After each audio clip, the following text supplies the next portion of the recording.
雞蛋早午晚三餐都會見到佢。雞蛋營養豐富，人人都知，但係最新嘅研究仲可以防中風。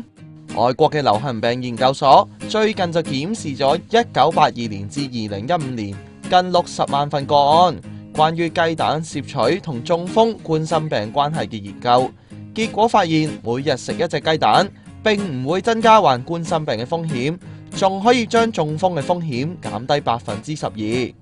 有人問，每日食雞蛋會唔會膽固醇超標啊？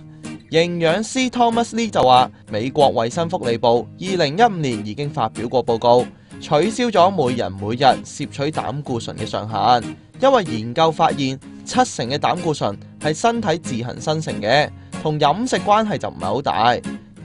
又有人淨係食蛋白唔食蛋黃，其實蛋白裏邊呢，大部分嘅營養就係蛋白質，但係蛋黃嘅營養呢就更加豐富啦，有卵磷脂，有維他命 A、維他命 D、維他命 E， 仲有磷質、鈣質、鉀質等等。所以食雞蛋淨係食蛋白唔食蛋黃，吸收嘅營養少得多，要留意啦。